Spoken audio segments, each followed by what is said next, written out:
thanks so much for doing this. Go ahead. No, I was just saying, you're welcome. This was fun. I actually really enjoyed the Scarlet Letter in college. It was one of the few books that I didn't, totally want to burn, so. You mean unlike the Brontes or Jane Austen? Oh, I didn't have to worry about that. I didn't have those books to burn. Okay, well, the Scarlet Letter. So just in general, what are your feelings about it? I was genuinely surprised at how much I liked it, given the fact that it's, one of the more modern, the early modern American literature. It was so readable in ways that, to me, Jane Austen isn't. And the fact that I could follow and adapt with the characters and learn to love and hate them and question their motives, I liked it. I was just surprised at how much I liked it. I didn't think I'd like Nathaniel Hawthorne that much. So you liked everyone, even the weird, creepy daughter Pearl? No. I liked the book and I liked the characters. I didn't say I sympathized with the characters. Okay, just to give my context, I had to read this book. It was assigned reading in 7th grade because, of course, I went to Catholic school, and this was also around the same time they taught us sex ed, so it was like, here you go, read the Scarlet Letter for literature. Ooh, the same time we're going to teach you guys about sex ed. Don't have premarital sex or you'll have a creepy daughter have to live right on the edge of town, and the father of your child is going to get a weird rash over his chest because of you. That'll kill him because of you, because you have sex. Oh, I love hearing all your stories about Catholic school. It just makes me so happy I wasn't Catholic. But you said you actually have a theory, or you read a theory about that weird thingy over Dimmesdale's chest, right? Yeah, well, there's actually 2 theories out there. The more popular theory is obviously that he did it to himself. He was so distraught with guilt over what he had done that he literally, created a scarlet letter on his own body as representation of his sin. How quasi-Catholic of him. What? How quasi-Catholic of him. I know, right? You're a Puritan, I think. But the other theory, which isn't really that popular, but I think is really interesting, is the idea that Hester Prynne's husband, Roger Chillingworth, is the one who actually killed him. So, and he did so out of, revenge and did so, through poisoning him. Because, he actually lived with him for a little while during the book. I don't particularly buy into that because I think it's too simple. I think the whole point of the book is that the reactions of the family and the townsfolk is completely natural. And for someone like Roger Chillingworth to decide he's going to kill him, I think deep down the guy wanted revenge more than anything else. And watching the guy suffer and not just killing him was more, was more appealing to him. Revengey. Very much so. So you like it? You approve of our book topic for this podcast? Very much so. Scarlet Letter is, I think it's really appropriate for our current period of time because, you think of millennials in our current age and it's so built on, there is no shame, be who you want to be. But in effect, that's not really true. And having a woman step out to be different and take the brunt of society's scorn and flaunt, in fact, her sin with a beautifully, embroidered letter, I think just yeah, you go, girl. Okay. I do have to point out that you're probably just relieved we actually picked something that wasn't trashy. Well, I have to admit, it was really nice to pick a book where incest was not a core theme. I have to approve that. I have to approve the fact that you picked a book that I read. Okay. Okay, well. With the flowers in the attic and asked her to remember that one. And her response was, yes, you're not reading it, are you?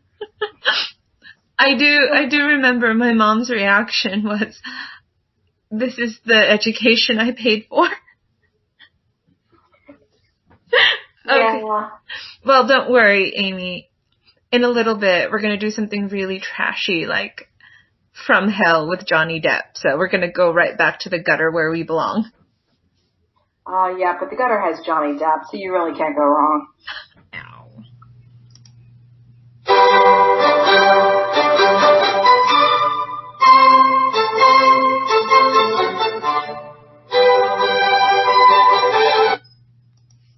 Hey, everyone. Welcome.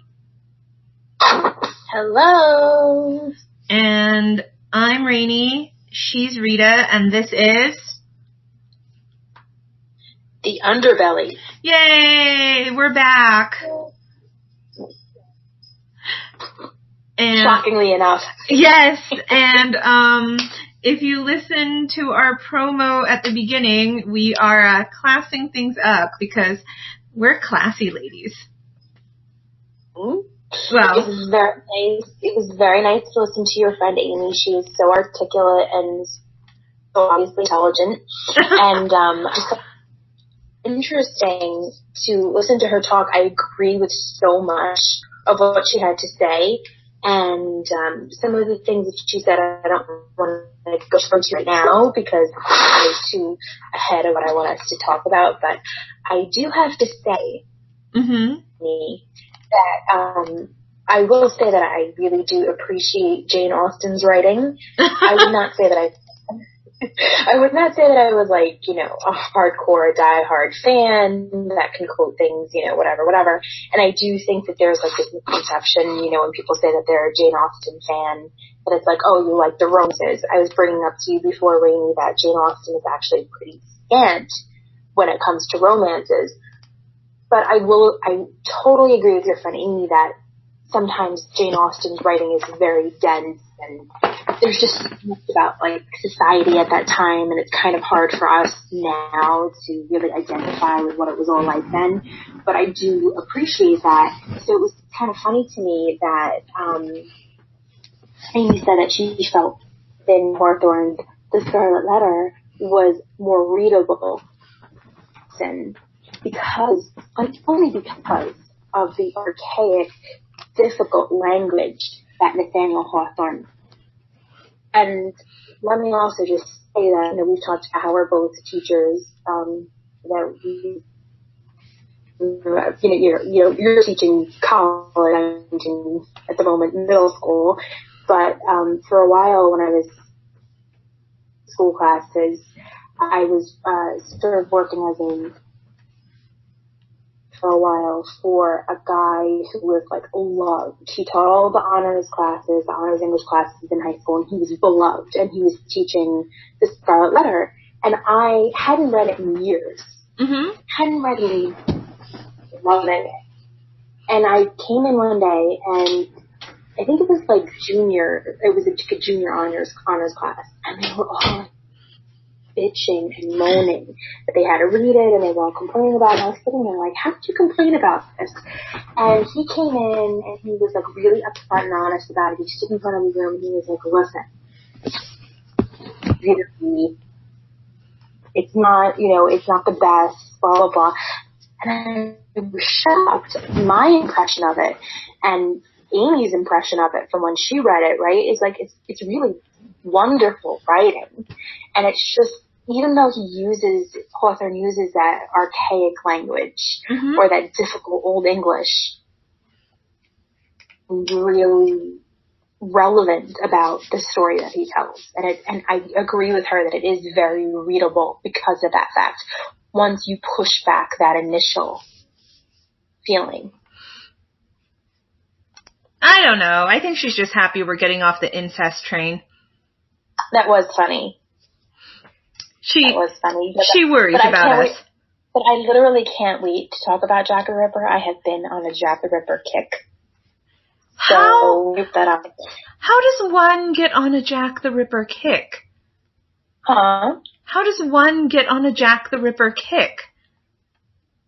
You are a psycho like me, and...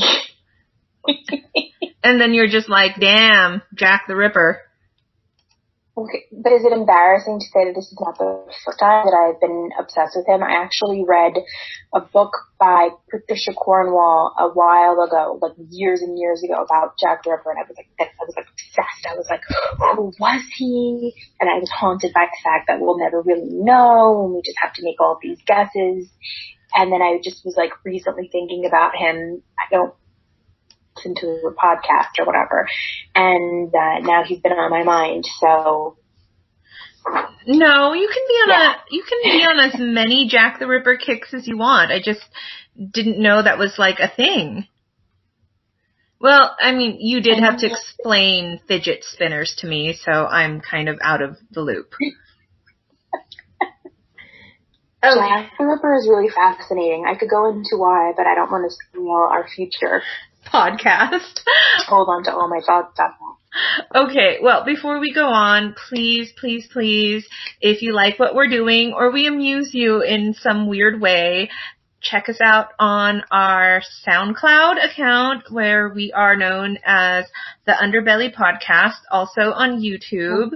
We're both pretty active on Twitter, and the links will be in the description, so check us out. Give us a thumbs up if you like us, subscribe, email us, tell us we're crazy, tell us if you've ever been on a Jack the Ripper kick, and maybe I'm the only one who never has.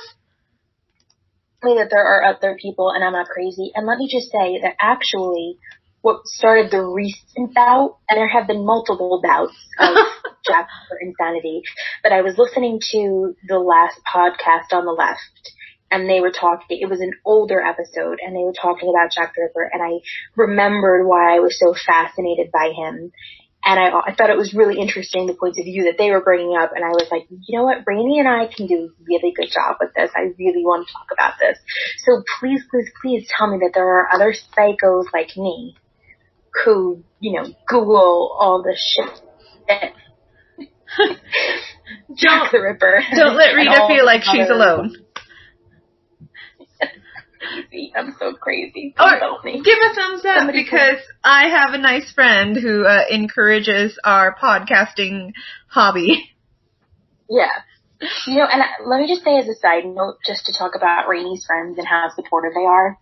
Rainey was saying, you know what, Rita, I'm thinking about switching things up, and, it might be nice if we interview our friends about the books that we're going to be talking about or whatever we're going to be talking about. And you mentioned that you had spoken to Amy, and I'm like, Rainey, I don't really think I have any friends that I can talk to about the Scarlet Letter. And you were like, oh, that's okay, maybe next time. And I just wanted to prove it to you, so I texted my very best friend on face of the earth. And I was like, hey, remember the Scarlet Letter? Like, what do you think about that? And she just wrote back, LOL, I don't remember that, you weirdo, or something to that effect. And I sent it to you, and I'm like, here's proof as to why we started this. We get each other. We get the underbelly of literature and pop culture. Hey, and, we are not the only ones who care about the Scarlet Letter. I found another one. Granted, she is an English major, so maybe I was cheating. You did, but see, it's proof that the Scarlet Letter goes on, and there's a reason why we're still talking about it. And not just the brutally hotness of Gary Oldman in the Demi Moore version. First of all, I don't know what made you think that you were allowed to introduce that fact, because I was the one who was talking about his hotness to you, and I told you that I was going to be going into great depth about it later on. You can... I'm annoyed with it right now, but you felt like Gary's mine.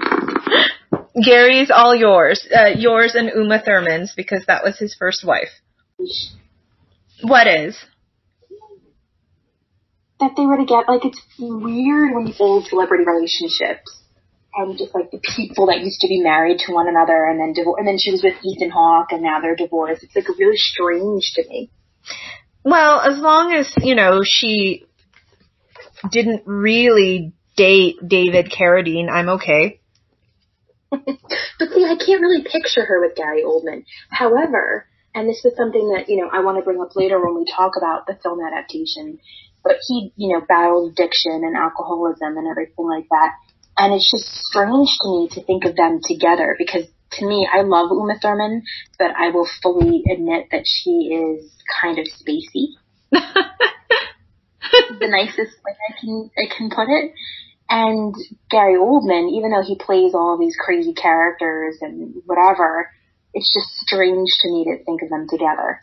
Because he is a British actor. Right. Okay, enough procrastinating. You pick this. You love the Scarlet Letter. Should we start summarizing it? Yes, we should. Do you want me to begin? Oh, please. Alright, let's go with this complicated tale. So, we begin the novel, really the most pertinent part of beginning it, I'm going to skip a little bit of the intro, is we start with this woman, Hester Prynne, who is someone who is, very admired in literature circles. And we start with her on the scaffold, and she's being blamed and being accused of being an adulteress. Which she is. And which she is because she's currently pregnant. However, her scholarly husband has not yet come to America or come to the continent in 2 years. He sent her ahead of him and he hasn't been heard from since. And she's pregnant. And, even though things were a little crude back then, they could do basic math. And they knew that, they didn't know what Hester's looks like she's showing. Hester's throwing up in the morning. Hey, Hester's kind of showing signs that she might be pregnant. What's up with that? And then, oh wait, yeah, she's death pregnant. Mm-hmm. So the town of Puritans, which is really, really, an interesting concept, especially since I've recently taught social studies and kind of got to know a little bit more about this than I wanted to. They left England because they kind of thought that England was lax about religion.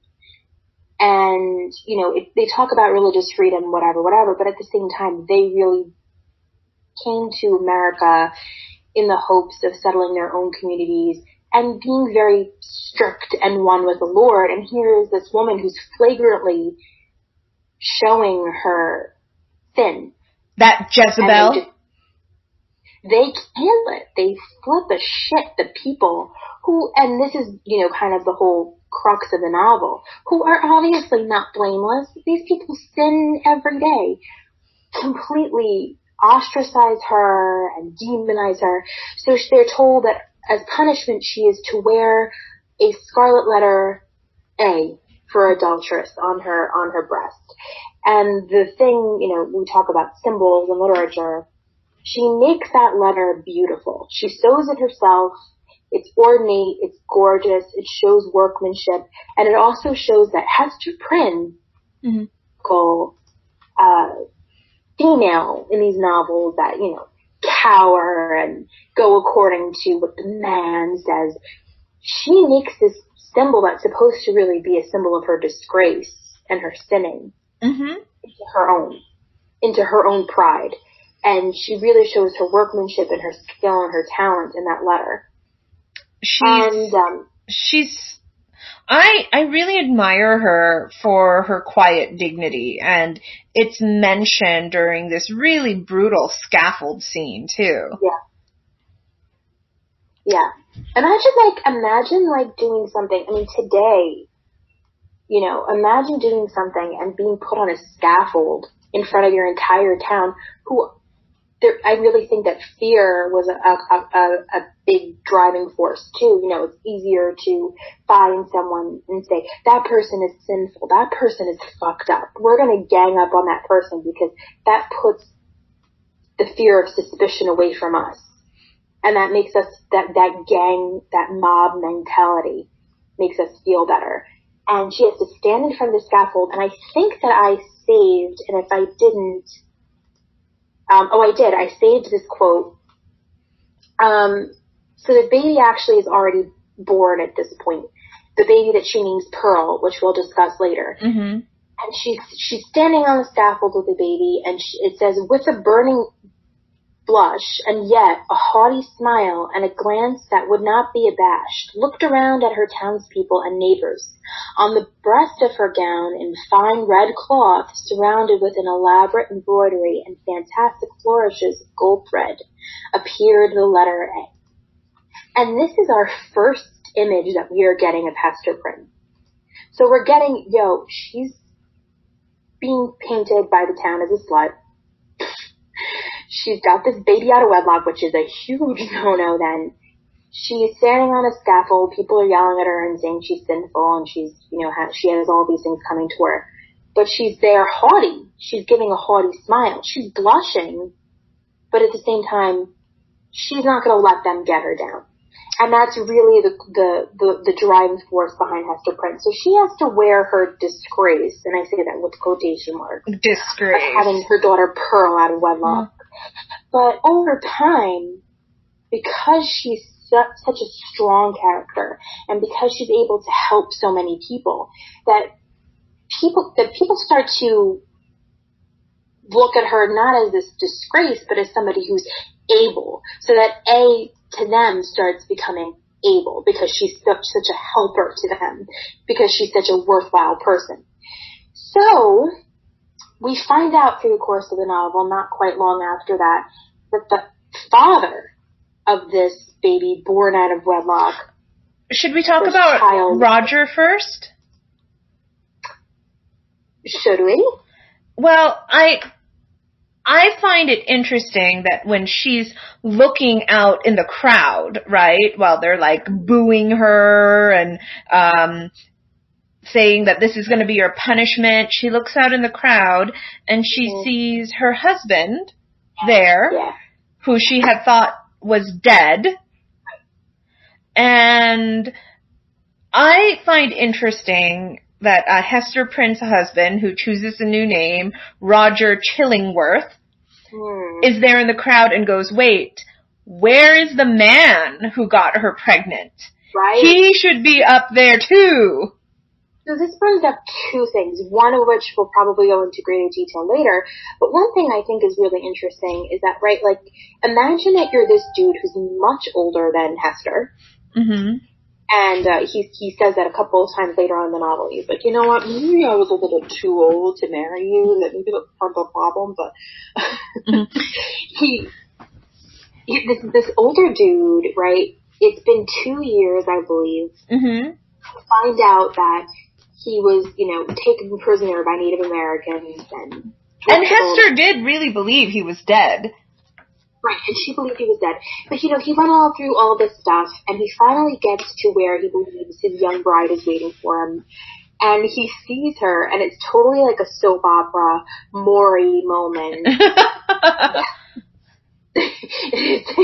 It's a Jerry Springer moment, that she's standing on this frickin' town scaffold, and all these people are yelling at her, and she's holding this baby that he knows for show, especially because he's a doctor, is not his.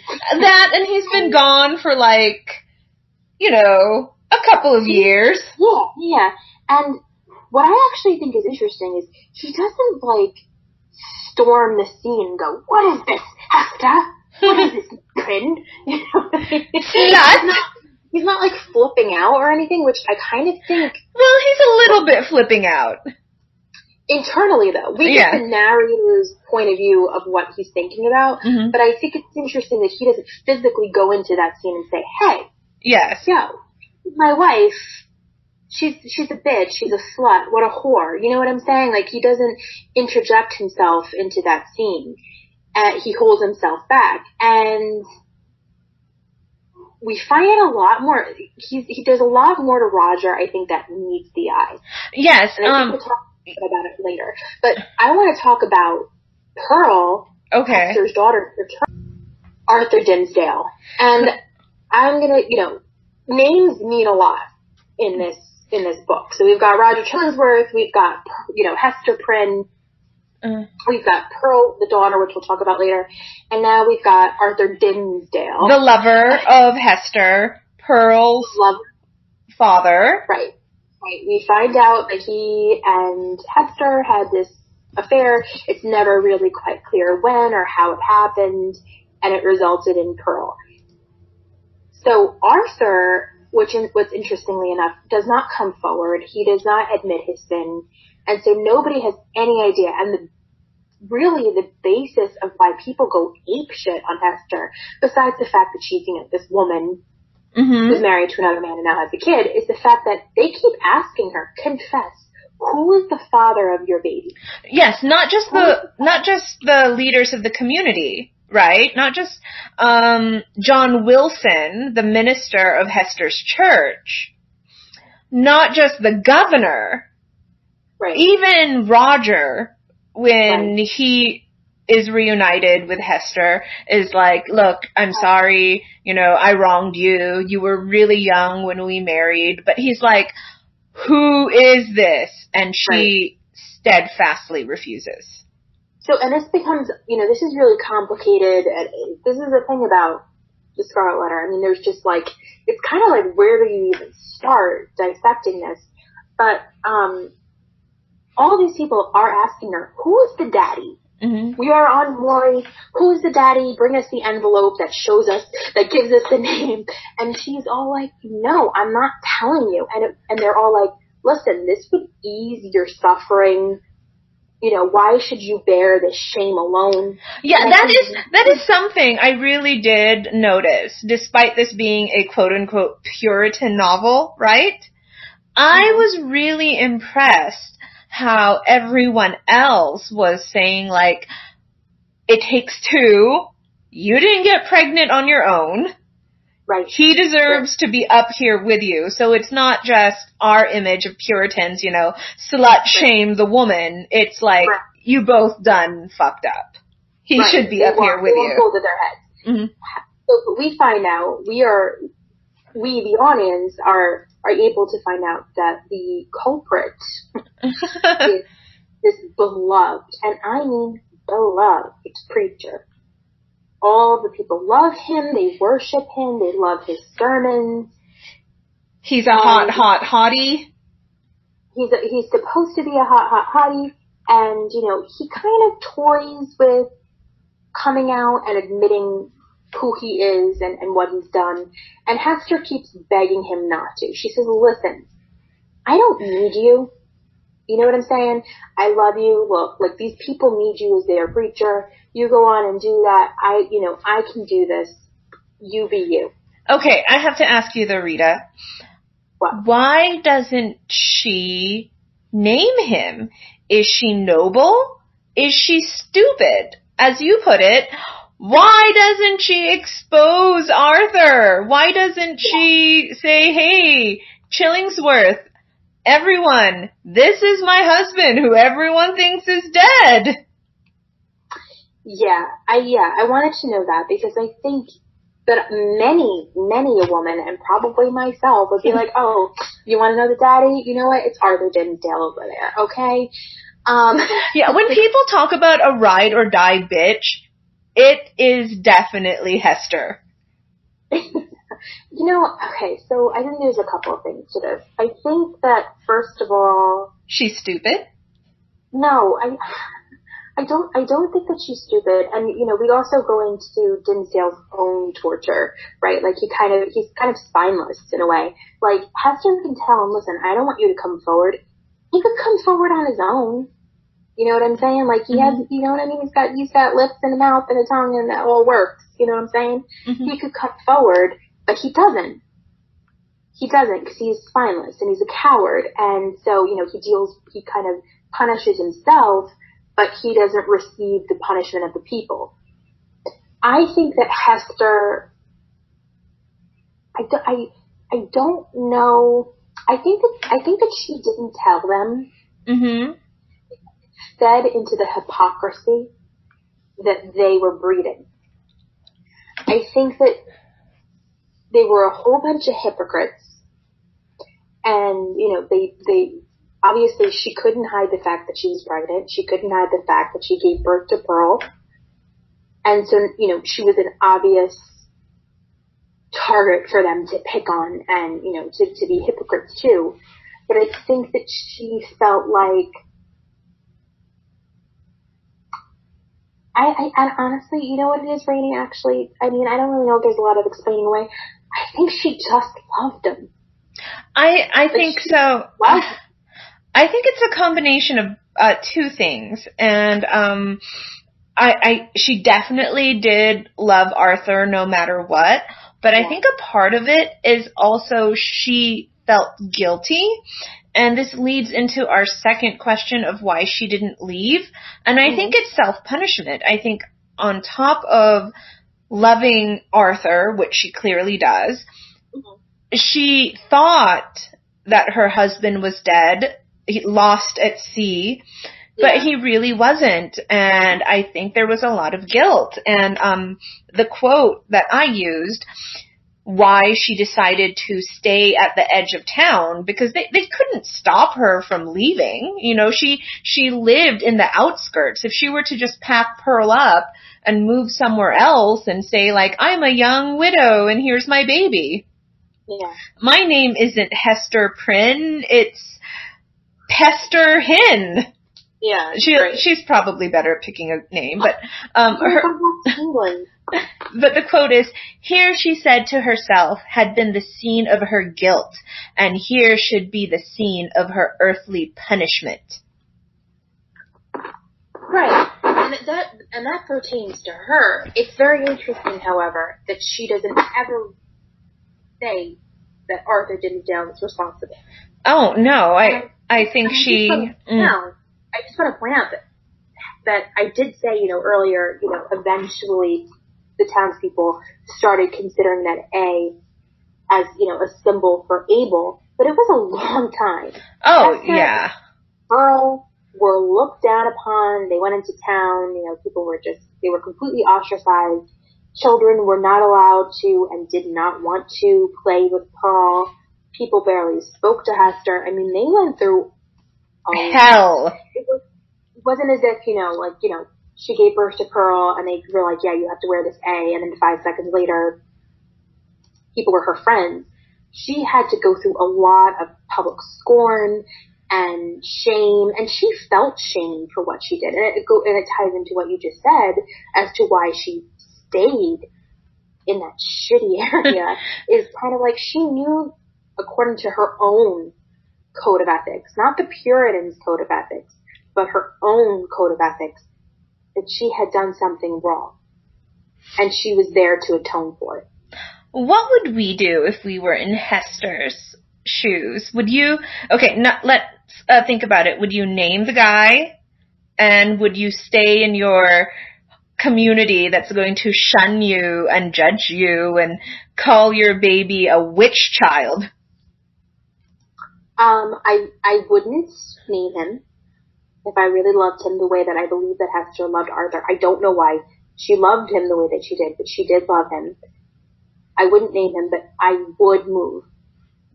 100% I would move. Me? What would I do? Is he going to be a spineless asshole like Arthur? Listen, Rainey, you can't love who you love. Okay? So he loved him. So let's think about this, right? Like, stress and trauma and all that shit brings out the worst in people. We see that in movies all the time when they're in disaster situations and whatever. She loved him in a perfect moment. And whether it was right or wrong or justified or not, I really honestly believe that was why she kept the secret. I think that that's why he wants to run away with him, which was unheard of in the time. Unheard of, she wants to run away with him because she genuinely loved him.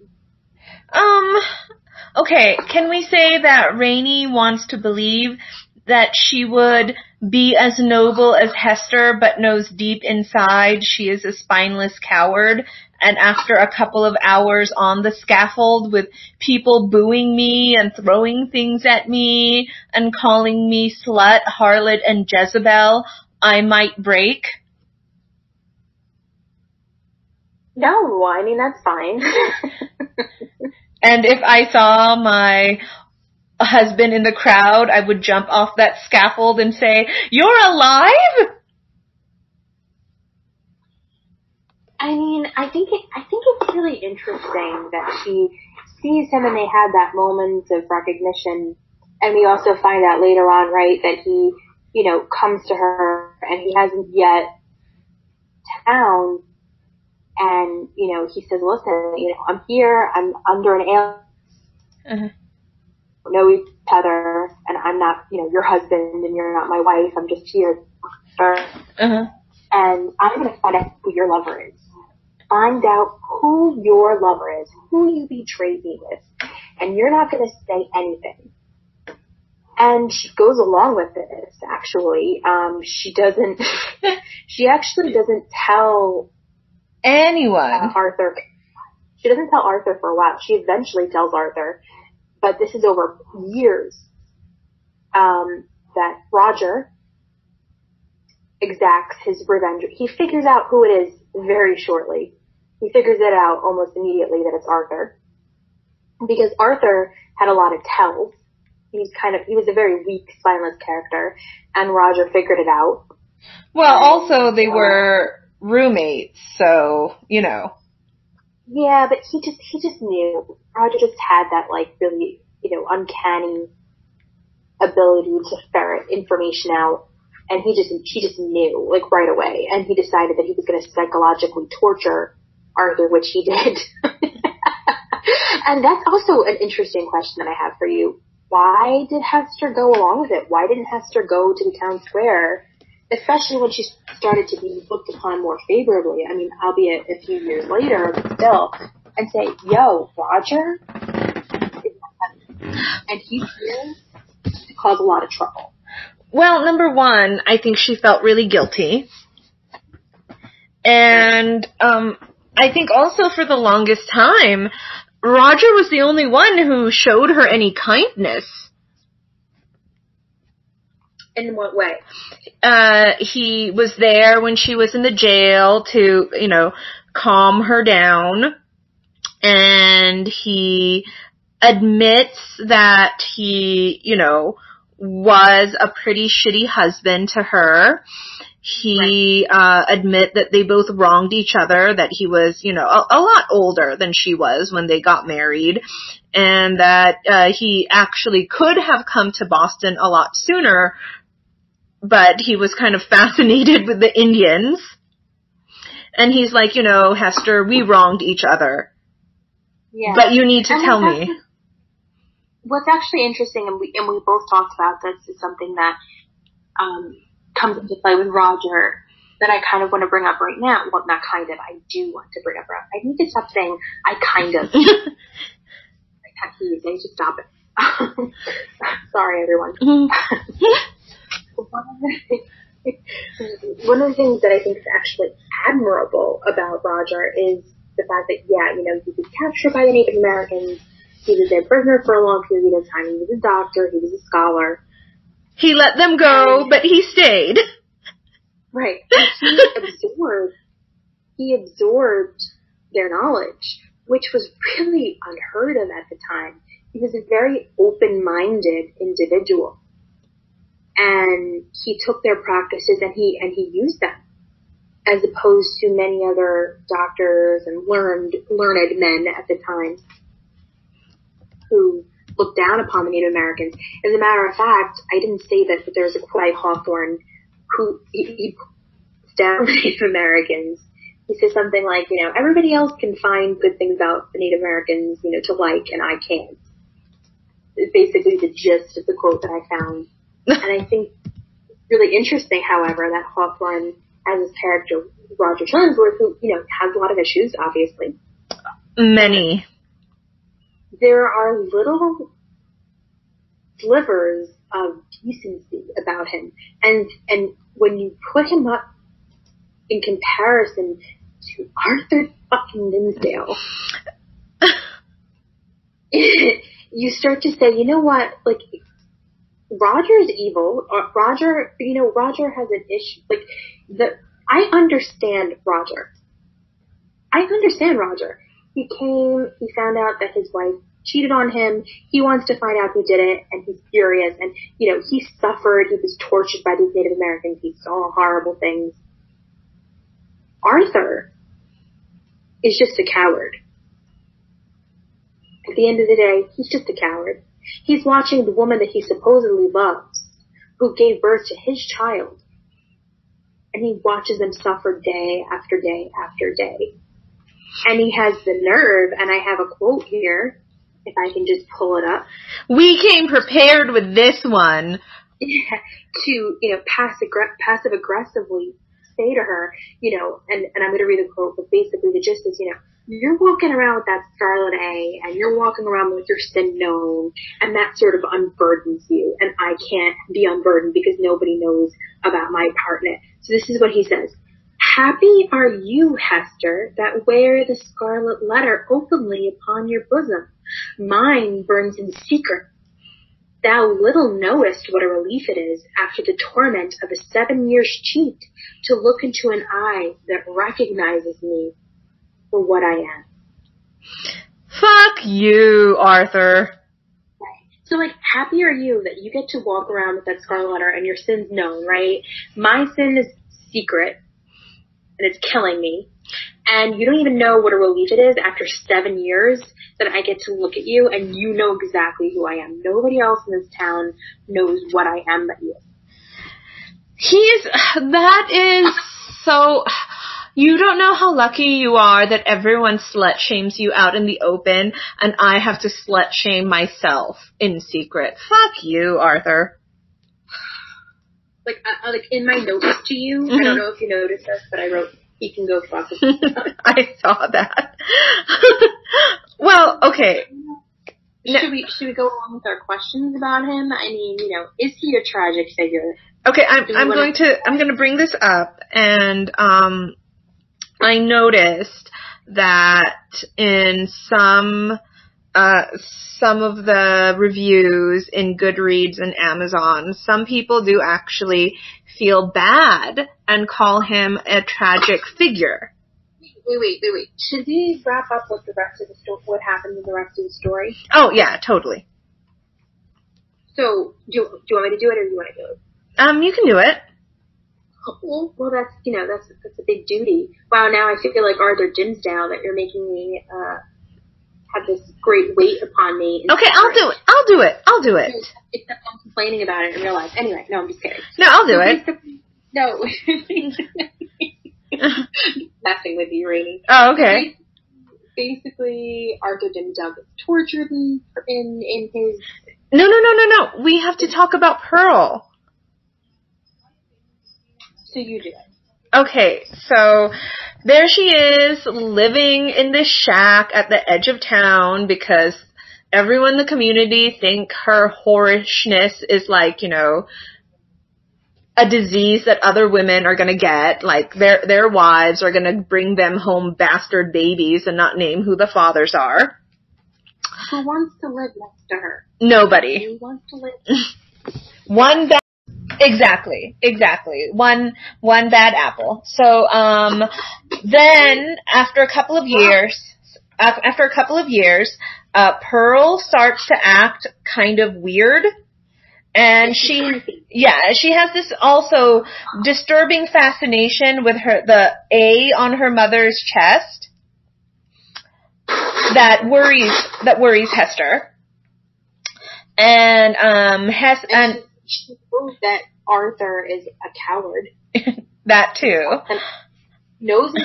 She suspects that he's her father. Because she's a strange child. She just knows. Right. And then there's rumors that Pearl should be taken away from Hester because Pearl's behavior is she's a wild child. Yeah. So, she goes to the governor, right, to beg him so that, not to take her child away. And while she is there, with the governor can't see her by herself because, you know how whores be. He's like, well, you have, I want to be here with the two other reverends, Reverend Wilson, who was the guy who judged her and sentenced her to wear that scarlet letter, but also fucking Arthur Dimmesdale. And Arthur fails her a second time. Yeah. Asshole. What do you call that? Then Dimmesdale's health starts to fail. And, Roger Chillingworth, Hester's husband, is like, well, I'll go be roomies with him to take care of him. I'll find out what's wrong. I'll find out what's wrong, I will. Yeah. And, he's already been kind of suspicious, Roger, that Arthur could be the man who got his wife pregnant. And he's like, aha, I know, it's you. And then one evening, I guess, he sees Arthur's chest and sees something like a mark on his chest. And it like confirms his suspicions. By the way, he makes Arthur, even before Arthur even knows anything's going on, uneasy. And it's funny, right? Obviously that Hawthorne decided to name him Chillingworth. Uh-huh. Right? Giving him the chills. Chillingworth. Hey. Arthur Dimmesdale, because he's kind of dim. Or, okay, I could be reading too much into it. I'm sorry. And then, at the later half of the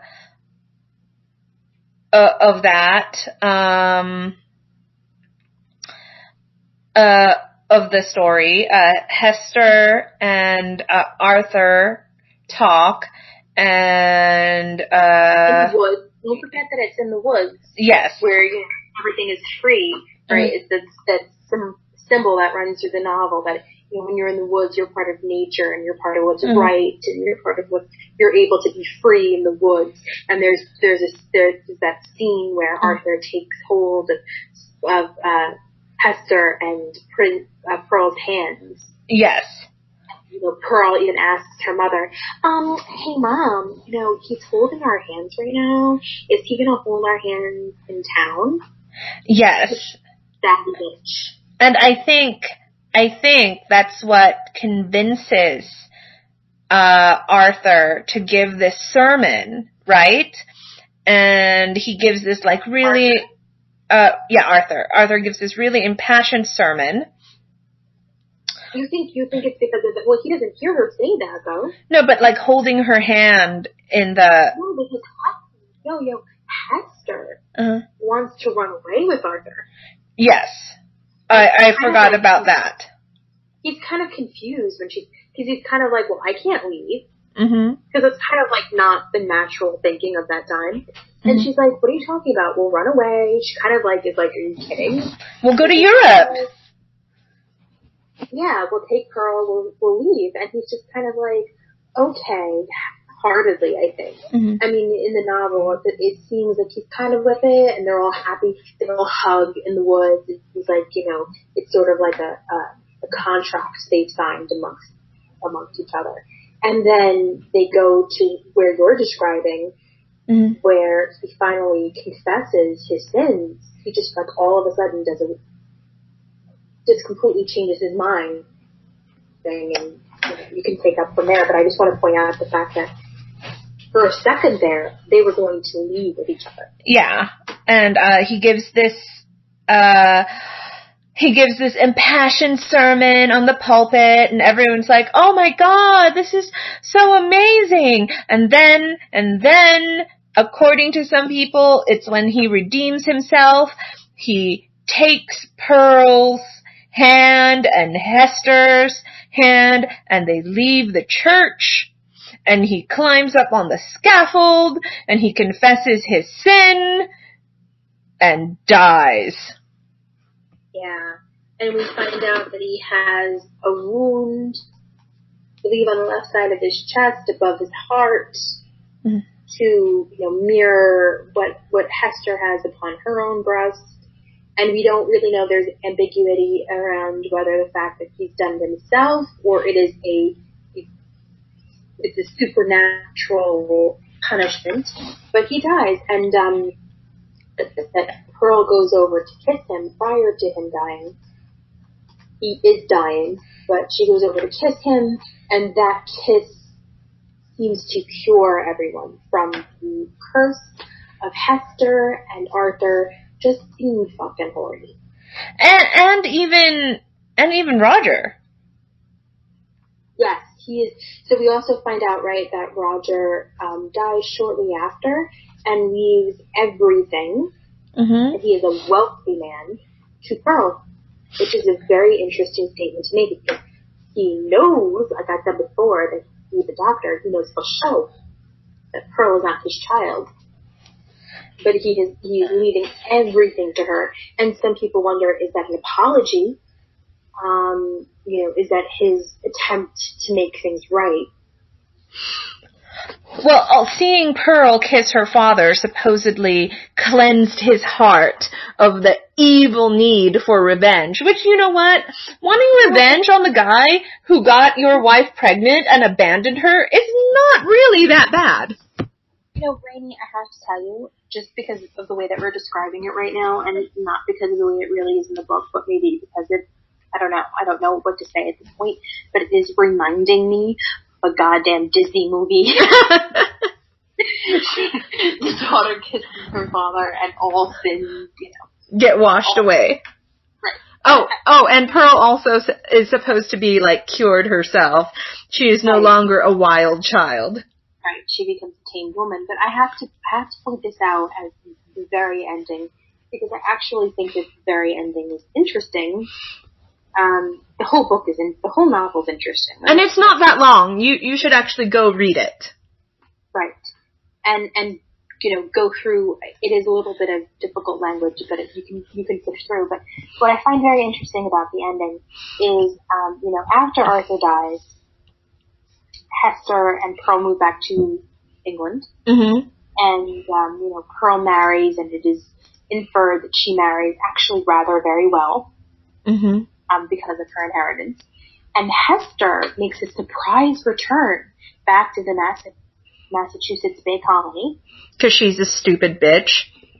Right. And she even wears her freaking A again. Mm-hmm. And she's respected, and she's viewed as, and I think this is actually really interesting, viewed as a saint. Someone who's endured a lot and overcome a lot.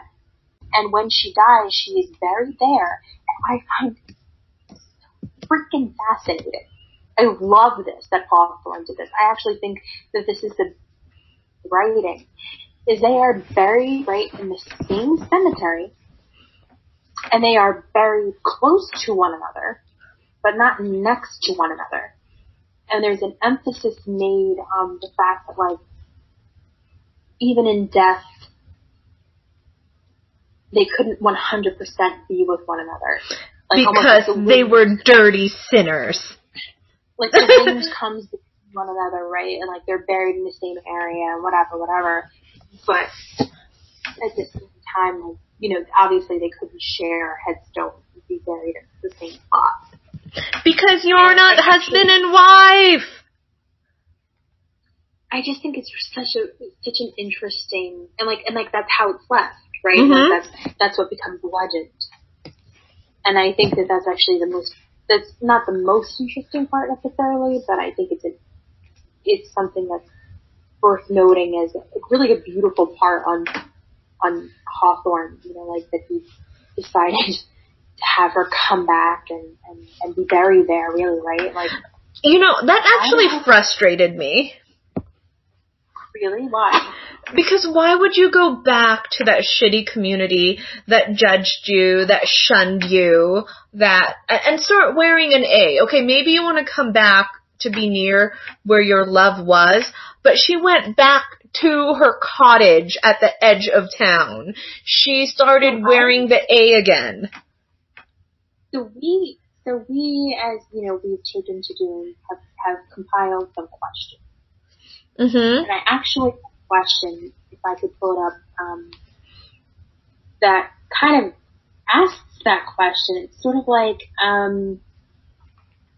can find it really easily. It's sort of like,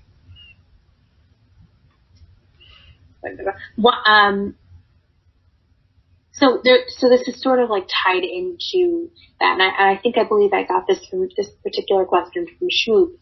So it's like, why does Hester return to New England, even knowing that she'll have to wear that letter again? What does she get out of the community? And can we ever escape our hometowns? I don't know. And besides, she wasn't even English. She was going back home when she went she wasn't even from New England. She was from England. She went home when she went back to England. Why go back here? You frustrate me, woman. But wait, she was a young girl in England, right? Yeah. Also, not a lot of her life had happened yet. She got married, came to America, met Arthur Dimmesdale. That fucked hard. Fell in love, had a baby, had all this stuff happen to her. And it was a horrible thing that happened to her, but it made her stronger and it made her character more admirable, I guess. So I think that and I think it's actually interesting that, like, Schmoop, can go one way or another. I kind of love that site, but I think it's interesting that they talk about how, like, can we ever escape our hometowns? I think that's a funny question to ask. Because, obviously, right, like, she was born in England, so you'd say that's her hometown. But really, at the end of the day, is it? Because the bulk of what happened to her and defined her as a person happened in the Massachusetts College. Okay, I'll give you that. Score 1 for you and Schmoop. You win. That was home for her. You know what I'm saying? And, like, maybe after a while, she got used to wearing that A. Maybe she realized that she owned that A. And I wear the A. The A doesn't wear me. That's where she felt most comfortable. I don't know. I think it's really, really, really interesting. I think it would be easy. I don't think that Hester ever took the easy way out. Oh, no. And I think it would have been easy for her to just, hang out with Pearl and her new son-in-law in England and take things like that. But she wanted to come back to where her life really happened and to really fulfill her penance and to be near the man she loved and to be kind of like, where her home was. And that was her home. You're right. Okay. You convinced me. You win. I don't know if I'm right, but so I want to get to a few of our questions, and I want to kind of go back to Arthur Dimmesdale. Okay. Oh, is it, did he redeem himself? Is he a tragic hero? I actually want to talk, is he a tragic figure? Because some readers want to see him as a tragic hero, as you pointed out. Is he a tragic figure? Well, I guess, strictly speaking, if you say that he never got to be a father to his child, he lived with this tormented guilt, does that make him tragic? But he just pissed me off for the majority of the novel. I don't find anything attractive about him. I think Hester has really shitty taste, but considering the fact that she was, essentially forced to marry a much older man beforehand and everything, that, she probably has low standards. No, I don't. We do know that Arthur is very good looking. He's got beautiful pale skin because he's inside studying and reading and is a scholar. Very articulate, a wonderful storyteller, wonderful orator. They loved his sermons. Personally, however, beyond that, like, he could give a good sermon, so what? It's like the people who say, like, well, I go to church every Sunday and that makes me a good person. No, it doesn't. That's kind of like the Arthur Dimmesdale thing, like, he goes out and he gives a great sermon, but he doesn't live by that, and that's sort of where the crux of the issue is, right? Like, that's what he's tortured by. I don't think he's a tragic figure at all. I don't feel bad for him. I don't think that he has any sort of well-meaning to him. Mm-hmm. I mean, if he, Hester keeps telling him, please don't come forward, and he keeps saying that's why he's not coming forward, and I think that's bullshit. If he was a man. A man, I hesitate to say that, I wanted to say a real man. But, if he was a respectable human being, he would come forward. So then, we also have here, did he redeem himself at the end? This is one of your questions. Does he redeem himself? I have to admit, I got this from a book club question, that did he redeem himself? Would we forgive him? Would we still love him if we were Hester? And I think of it as too little too late. Because Pearl is 7 years old at this point. So, this is how I feel. Mm-hmm. I feel, no, he didn't redeem himself at the end. He took a cowardly way out. And this goes back to what I said, like the scene, almost the scene before, the three of them meet in the woods and decide to run away together. Mm-hmm.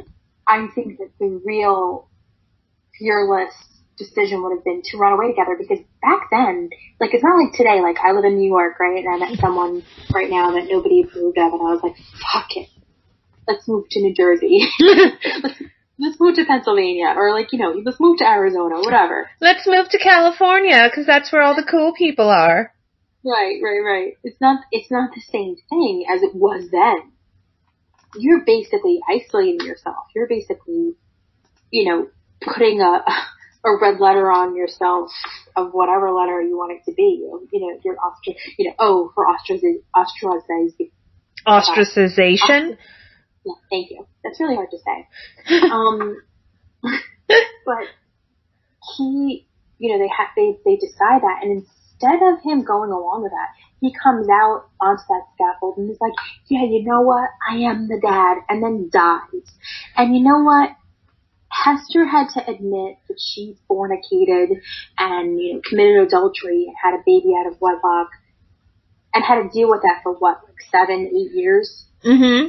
He gets to come out and admit that and then fucking die. Well, I don't really think he had any control over the dying, honey. I mean, maybe he didn't, but looking at what the events were, do I feel like he redeemed himself? Fucking no. I don't, because he got to die right after it. Do you know what I'm saying?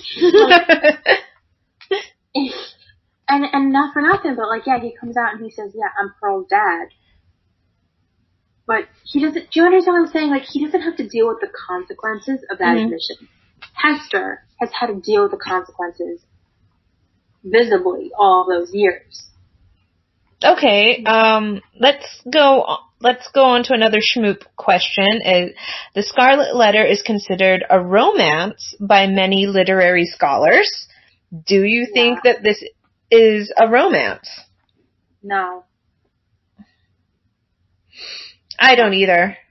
Well, actually, if it was Chillingsworth in the role, I kind of could see it as a tragic romance. It was never about romance. But but it's not. It's Hester's story. Right. Well, and I mean, and that's what's funny is that when we'll talk about the film adaptation a little while later, it's at the surface, if you didn't know anything about the story, if you've never read this book before and you listen to this podcast right now, you might get the impression, oh, there's a lot of sex in this book. Or there's a lot of lust in this book, or loving looks, or whatever. No. If you read the Scarlet Letter, there's a lot of sacrifice and torture and character building and stress and misery. Misery, exactly. It's not like what you would think it would be, like that they had this tryst and it's really emotional and whatever. There's nothing like that in this book. There's never, like, Arthur and Hester don't meet up in the woods and they're like, oh my god, I wish I could have you. Like, all that time passed already. Right. It's not like that. They talk about, Hester's the one who's really pushing leaving and but being together. But that's because she genuinely loves him. She's not like, oh baby, I need you right now. I need you right now against this tree. It's not like that. Not with her daughter there, for God's sake. I mean, you never know. It's back in the day. But my point is that, on the surface, if you were not to read this book, perhaps like Demi Moore, which I'll get to later, who pushed her adaptation and then said it didn't really make a difference because nobody reads this book, that I digress. This book. I think, oh my god, it's all about forbidden love. Hell no, it's not. This is far from. This is a book about being an outsider in amongst hypocrites. This is a book about sticking to your own set of principles and what is right in the face of the majority who tell you that you are wrong. This is about being your own strong character and not letting other people affect. There's just so much to that. It's not about Hester and Arthur. And that's why I laughed about Arthur being any kind of romantic figure. Like, he's so spineless. And I think that Hester, and honestly, like, if the book had ended differently and they had had a chance to run away with one another, I think Hester would have gotten bored with him. You think so? Yeah, because he's useless. She's somebody who's very strong and sturdy and resourceful. She will find any way to survive, find any way to be proud and to look on all of her talents, which are many. She is a very wonderful person. And I think that I don't know, because I do believe she genuinely loved him. There's any rhyme or reason as to who you love, but I do wonder if they had run away together and she'd been like, Jesus, Arthur, like, get over it. Yeah, that's something I've always wondered too, that if they had been able to be together the way that they've always wanted, would she have been in love with him still? Well, I have a big question for you. Okay. Did Arthur really want to be with her? I think he admired her strength, her beauty, definitely. When they're in the woods together, and she's just kind of like, listen, you've been tortured by Roger, my husband, enough, because she finally tells him that that's her husband. And enough, you've gone through enough. Go, Arthur, it's enough. He is sort of like, well, what will I do? Like, what will happen? He's very, and I think that he's involved in himself a whole book. Well, I think that he had, he had status in the community. He had people's admiration. People thought he was, the shit, and he got scared at the thought of leaving all of that, abandoning all of that. I'm not excusing it. I'm really not. I'm just saying that it probably was something that he was scared about doing. So I have a question for you. Mm-hmm. I'm going to some of the questions that I have from Schmook, as well as from Thought Co. Okay. So one of these questions, and I believe this is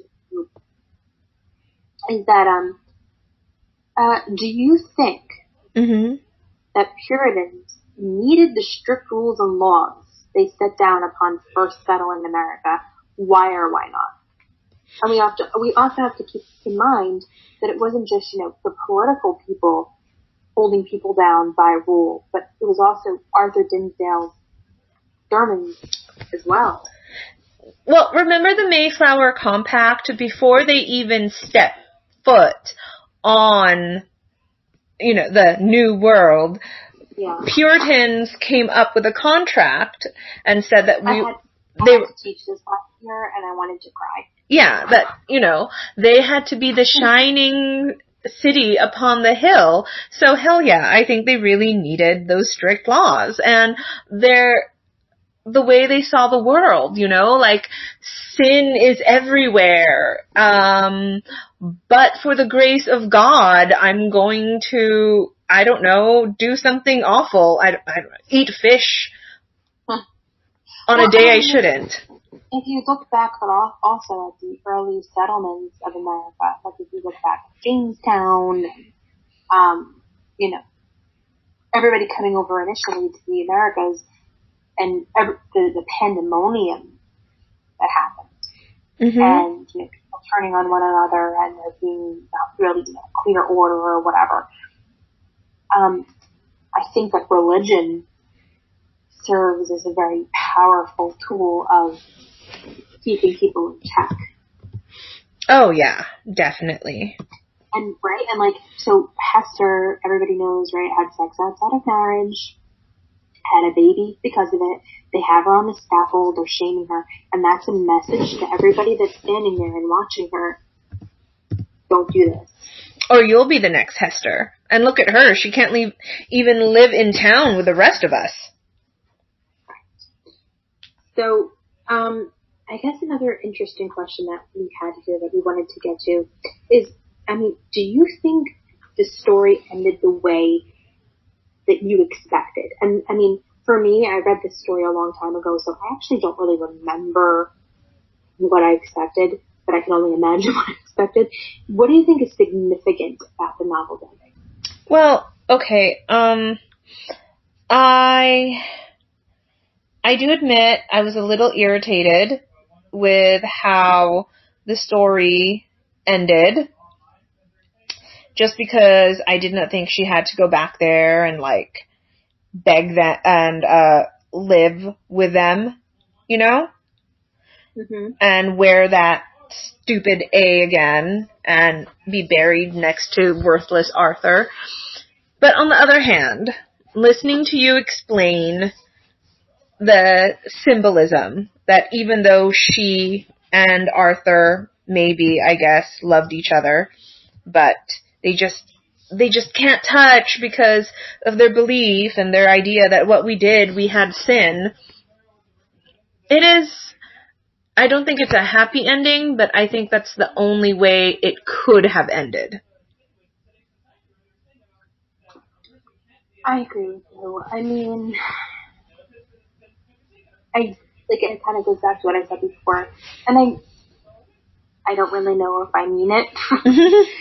I'm like, if they really got away, she would get tired of Arthur. I think that it's really poetic, Hawthorne's ending, that, they're close, but they still can't touch, even in death. And it kind of goes to what Hawthorne's point of view and what his statement is on what they did. And that's actually a common discussion question, and I just think it's such a difficult question to tackle. I don't think there's an answer to it. I don't really know what he thinks of it. I would imagine, based on the way that he makes, the relationship play out through the novel, that he's sympathetic to them, because he certainly makes it seem on the surface that Roger is a villain, set up in contrast to them, and yet has them not even really together in death. Is that the price they had to pay for being together? I don't know. Like they were together on Earth when they shouldn't have been, so they can't be together in the afterlife because of their sin. Ha ha ha. tell you that I wish that I could replace the teacher that I had with teaching the junior honor class. Like, you know what? It's actually an interesting thing. When I was in grad school, I had a professor who said she brought this up as a debate topic. You know, as teachers, should we be honest about texts that are, you know, problematic or we don't like? Not even just problematic, like things that we really don't like, or that are dry, or that are awful. And was that we should, because students respect that. And then I remember, you know, working with this guy, and everybody loved him. Like, all the kids loved him, blah, blah, blah. They looked up to him as a role model. And I came in and I told you, like, it had been a long time since I read the book, and, you know, even sitting down now, when you read a sentence, it's very difficult to access. Like, you really have to be very patient. And I can't imagine, you know, if you're a struggling reader accessing that, what it's like, but it bothered me that day when he was so dismissive of the content and what the book stood for, and I don't know, it just bothered me. Like, I wish and it has stayed with me, and that was like 3-4 years ago. Like, I wish I could go now and just be like, and like Amy was saying this as well, you know, your friend was saying this as well earlier, that it is very relevant today. You just have to break down that archaic, you know, Old English vernacular and get to the fact that what's happening there is nothing new than what's happening in 2017. Well, okay, I'm looking at my ebook copy, right? And the beginning isn't that bad. I really think that it depends on what type of translation you get, you know? And the chapters are very short. The beginning of each chapter, like, tells you what's going to happen. It's hard for a high schooler, though. I guess. I mean, there is the word papist. For New York, mm-hmm. It's part of the curriculum for high school. No, it's okay. Here in California, a lot of the readings is the house on Mango Street that talks about the friendly child molester next door. I love the house on Mango Street. Can I tell you, probably, I read that, and I'm not really sure that I got, like, how dark it was the first time. I love that, but, you know, that is, so the Scarlet Letter is, especially, you know, if you're going into honors, the way that they break things down. Mm-hmm. And I remember going in and I was like, I was actually surprised. This is honors class composed of these really macho football guys and these popular girls, and I kind of wanted to sit with all of them, like these personal councils with them, and just be like, you have no idea how relevant this is to your life right now. We are like in Dangerous Minds, and I am Michelle Pfeiffer, and what I'm telling you is skills that you'll need in life. You're a lot cooler than Michelle Pfeiffer, by the way. I was just about to say, why can't I be Michelle Pfeiffer? But no, you're very cool. I love that movie. Sometimes I play Gangster in Paradise. I'm not ashamed to admit it. I once did a dance routine to Gangster's Paradise. So, like... Hey! Is that the most California thing I have ever said to you? Pretty much. But, like, now I teach in Harlem, and I can't imagine playing it because I feel like they would make fun of me. And then you can just tell them, West Coast me did the dance routine to this. No, they'd be like, Miss, are you serious? So are we ready for the film adaptation where I'm about to go bananas? Go for it. Talk about Roland Joffe's The Scarlet Letter. Okay, so Roland Joffe, in 1995, adapted the Scarlet Letter. Now, Demi Moore was the it girl at this period of time, and she had a lot of money. Oh, no. We have to set the scene. We have to explain what she's coming off of. She was beautiful in St. Elmo's Fire. Yes. She was beautiful in Ghost. Right. Go for it. And like, let's not also forget that she was married to Bruce Willis. Oh, yes. Die Hard. Like, let me just throw that out there. You know what I'm saying? So she was part of the brat pack of, the actors. Yes. And she was also sustaining that and her cocaine addiction into the 90s. Did she really have a cocaine addiction? Oh my god, she had a really bad cocaine addiction. Oh, I didn't know she had a cocaine addiction. Okay. Horrendous.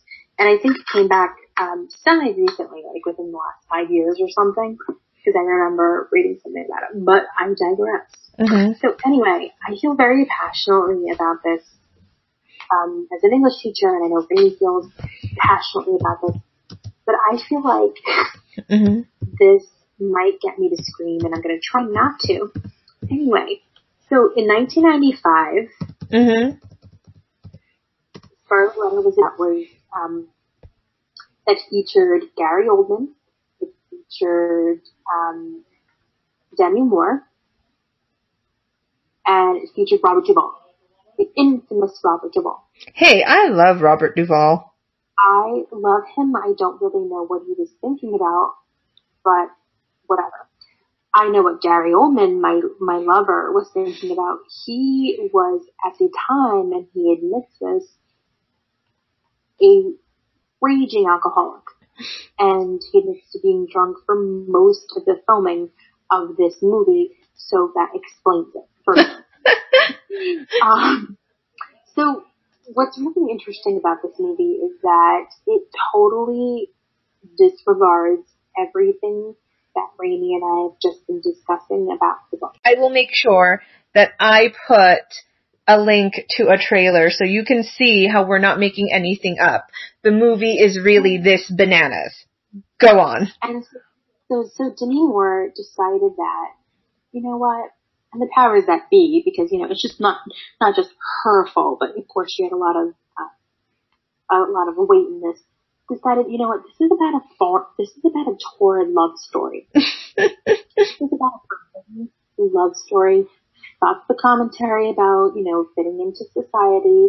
This is all about loving a preacher while I'm married. That's really what it was about. So it was more like, what do you call that? It was more a soap opera than it is a story about a woman who sins and repents. Right. And the most interesting thing about the movie, and that's being kind because the movie is terrible, but the most interesting thing about it is that the ending changes. Arthur Dimmesdale does not come out and confess that he's the father and dies, comes out and confesses that he's the father, and then they go off and live together for a while, and then he dies. But it's not quite as dramatic and instantaneous as in the book. So Gary Oldman, I have to say, was probably an amazing for the character. And I say that not just because I love Gary Oldman and that he's a wonderful actor, but because physically and also his acting style plays into Arthur Dimmesdale. If the script and the direction was appropriate, then he would have been even more believable and, fitting for the role. But Robert Duvall behaved like he was in a different movie. Right. Demi Moore couldn't help herself. So Demi Moore, just as a side note, when she was making her press rounds, said, you know what? Nobody really actually has read this novel, so it doesn't really matter how it ends. Something to that effect. Really, Demi, because like most people read that in high school, so you would be actually incorrect, and you completely destroyed what was the main thrust of the book. the book would not be the same if Arthur Dimmesdale did not die at that scaffold. No. That's just okay, you know what? I kind of think of Scarlet Letter, the 1995 adaptation, as a wanting to be Thornbirds. Right. I agree with you. It was a dramatization, and it was something that picked the most dramatic and, scandalous parts of the book without actually treating what the content was about. So I was researching this to talk about, and I saved this. This is from an Entertainment Weekly October 1995 article. Mm-hmm. And the author says, there's one love-making scene in Roland Joffe's The Scarlet Letter that's one more than in the book, but who's counting? It out, because like you said before, in the book, there's no sex scenes. It's not even about that. It's way after that. And though the image of Hester Prynne and the Reverend Dimmesdale coupling out in the grain bin in rapturous slow motion is certainly worth cherishing, it's not the image I'll remember most. No, that would be Hester's teenage mulatto slave who's hidden in the adjacent house, pleasuring himself in the tub as she enjoys a kinky communion with a bird, a scarlet bird. You heard me. There's that whole introduction of Tituba. I know. Her black slave. Wrong. You're in the wrong movie, Tituba. Right. Tituba plays a minor role in the novel. Mm-hmm. In the movie, they decided to make her much bigger than she was. And she has a very, not graphic, but obvious, I don't know what the adjective would be, masturbation scene in the tub as a scarlet, wink wink, scarlet, wink wink, bird flies through the bathroom or where the hell she's taking this fucking tub. It's just so weird. Well, I think they really wanted to thrust, pardon my verbiage, the idea of the Scarlet Letter and, what it stood for at us. But the problem is they didn't get what the Scarlet Letter really stood for. It wasn't about these two people fucking in spite of the fact that they shouldn't have. It's really about the repercussions of that and really what a person's character is. And so the movie instead decided to focus on the sex of it, which is unfortunate. But I will say, I can't help myself from appreciating it to a certain extent because of Gary Oldman and how attractive he is. I'm sorry, I'm not proud of it. That I overlook the film's flaws because of that, but he really, he's attractive in my mind, but he really does deliver those sermons amazing. Oh yeah, he says it. He gives conviction. Doesn't Tituba die in the movie? It's been so long since I saw the movie, and I admit, I disliked the movie the first time around. I didn't want to see it. I watched Easy A instead. She dies in the movie. So that's why it's really funny that they decided to, up the sex ante, right? They have this black slave in the tub, which that never would have happened back then. White people could even take, baths. She wouldn't have been able to take a bath. Come on. She takes this luxurious bath, and the Scarlet Bird is in the room at the same time that she pleasures herself. And it's just kind of really, it's just so unreal and ridiculous and not anything whatsoever related to the book. So it's just frustrating that a really, really, really good book like this.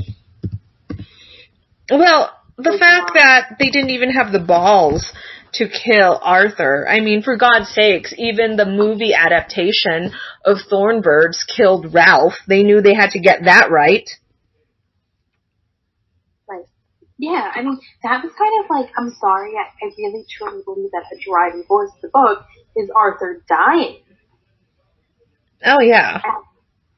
Lives. And then the funniest part of it is that in the movie, he lives, but only for a few years. So it's not even like he lives into an old age and Hester and Arthur are able to reflect upon their sins for a long period of time back in their homeland. No. You know, he lives and then a few years later he's dead. And then Roger, you know, as we said before, is dead.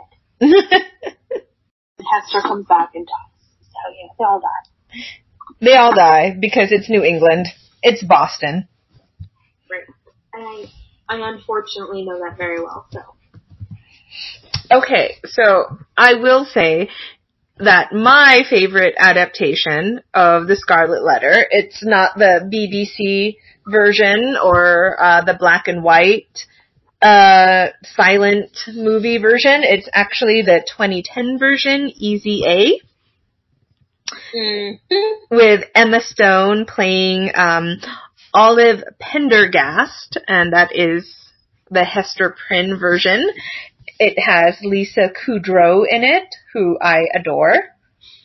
And it also has a modern retelling, and funnily enough, they do talk about the Scarlet Letter in the movie.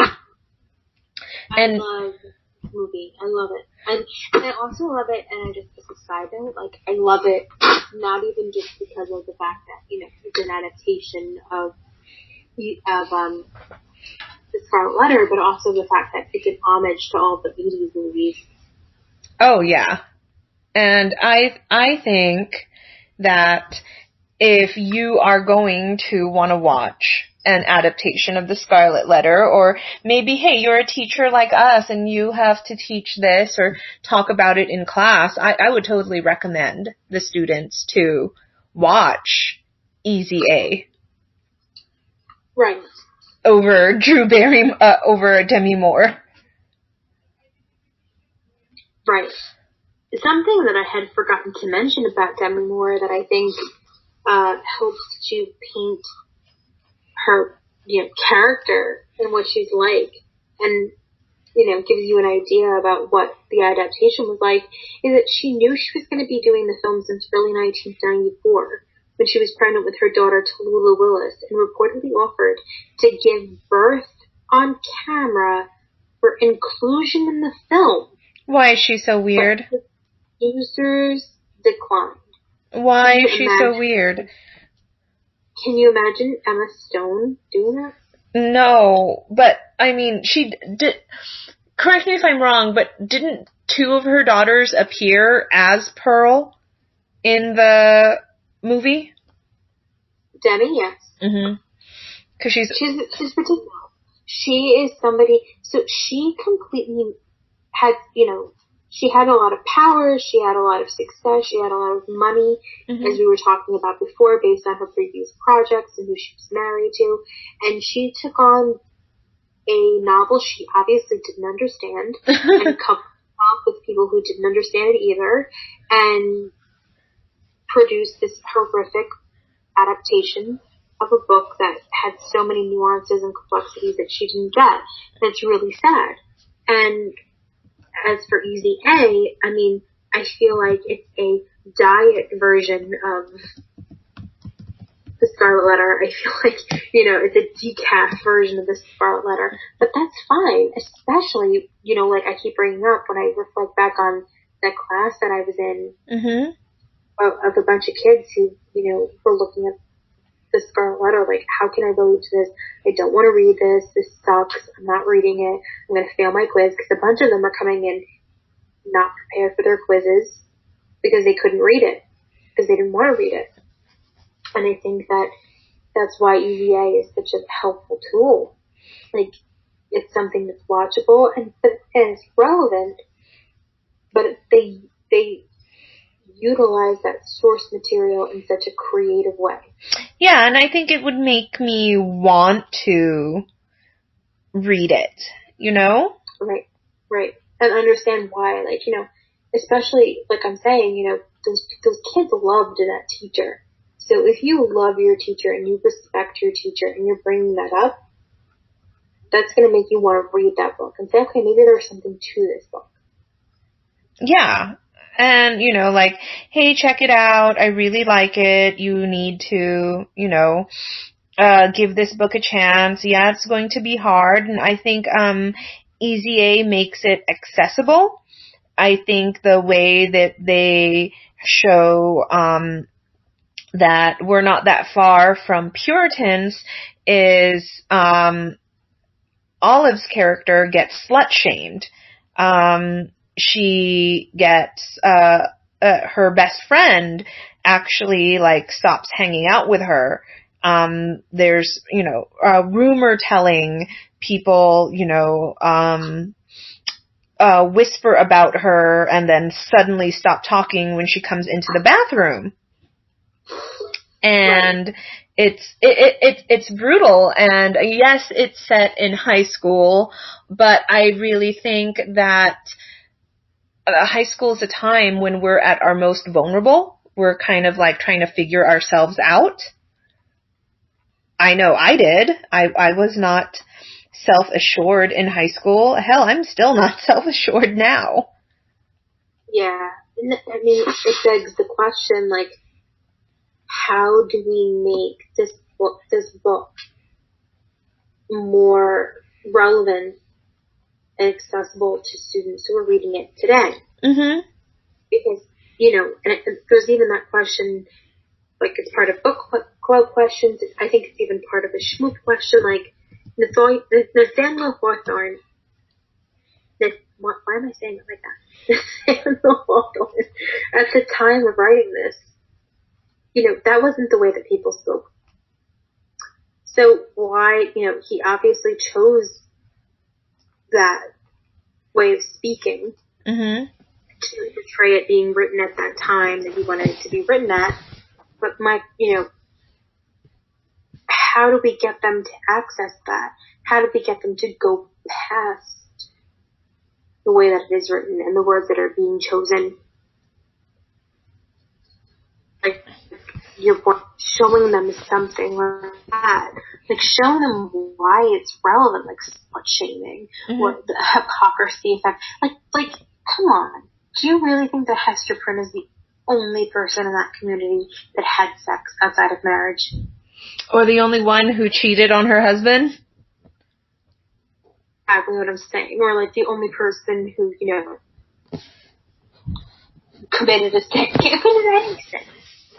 You know what I mean? It's like it's so ridiculous. I just think that there's a way that teachers and people and all of us really have a responsibility to be like, listen, this is a book that is accessible if you give it a second, and that really pertains to our everyday.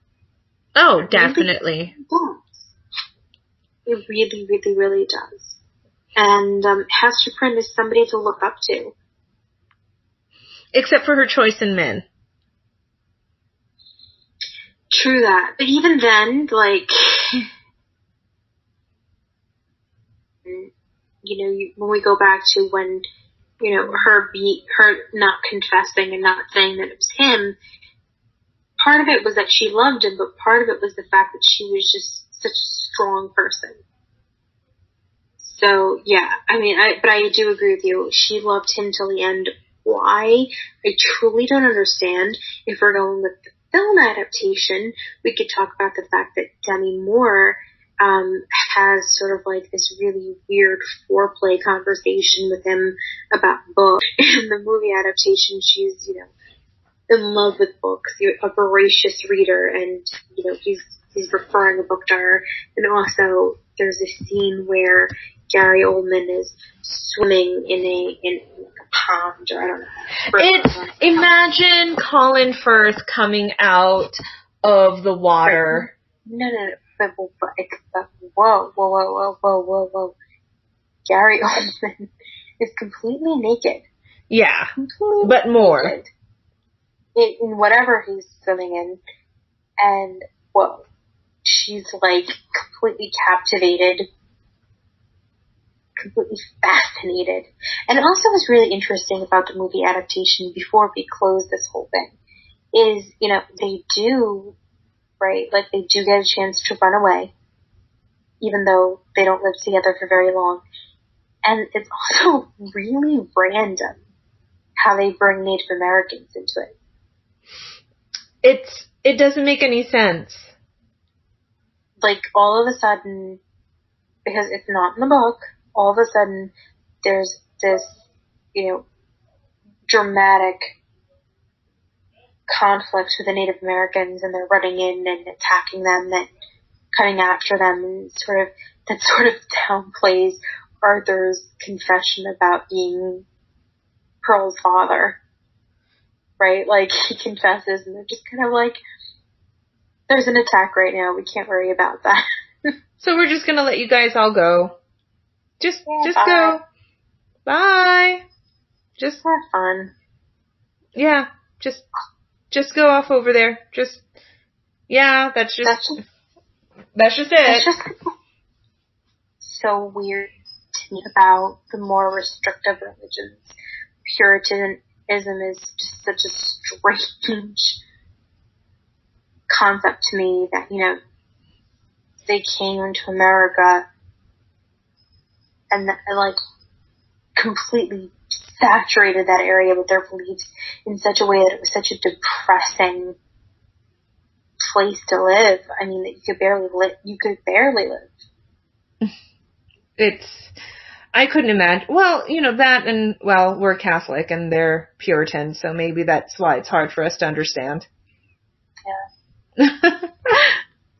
Okay, well, any parting thoughts with the Scarlet Letter? I just would urge everybody to read it. Even when you first start reading it, you're like, oh my god, this for like one sentence is 5 pages long. Keep pushing through it because it's worth it. I would like to caution anyone who's reading it. Rita's not even kidding that one sentence is like 3 pages long. But, on the other hand, it's divided up into sections, and all the section headings are basically descriptions of what you're going to read. Right.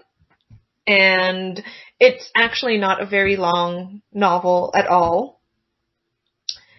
And you know what? If you give it a chance, it is a very, very current read. Okay. And you know what else? What else? It is a much more positive read than anything about Jack the Ripper. Actually, now that I'm thinking about it, I don't know if our next book should be Thornbirds or maybe something Edgar Allan Poe, like Fall of the House of Usher. First of all, I love Edgar Allan Poe. Oh my god, did I just say Edgar Allan Poe? Edgar Allan. Do you know that I have, it's because I'm tired. Do you know that I have an Edgar Allan Poe doll? Do you? I do. It was gifted. I swear to God, it was gifted to me. I didn't purchase it. I swear to God, it was gifted to me, and I have it somewhere. And it's fucking freaky. And I take it sometimes when we're reading something from Edgar. I bring it in and like put it somewhere in the room to freak the kids out. I used to have a stuffed crow doll that I called Edgar, but now I can't find it. I mean, I have this thing and it's really alarming. Like the kids really get freaked out by it when I bring it in. But I do have to, so that was my one thing, and then also the fact that, like, you know, I'm obsessed with Jack the Ripper right now. And so that's definitely happening soon. Definitely. Like, I mean, I am just addicted, and I just would like to tell everybody who is listening, if they are interested. I've been listening to it in my car on my way to work. Because unfortunately I'm back to work, to be listening to the last podcast on the left. Mm-hmm. That's what it's called. And they do like a 3 or 4 episode worth. I will find the link and I will put it on our description so they can find last podcast on the left. And I guess next time. The last podcast on the left. And I guess so next time we will be doing Jack the Ripper, and then sometime we'll do something Edgar Allan Poe. We're going to keep things kind of dark for a while, but that's because we can make it funny. Rainey and I, especially Rainey is very funny. So. Rita is the best. Okay, well, thank you everyone. You are awesome. Thank you, Mom, because you keep on listening to everything I do. And again, thank you, Amy, for being awesome. Thank you so much. And bye, everyone. Bye, everybody.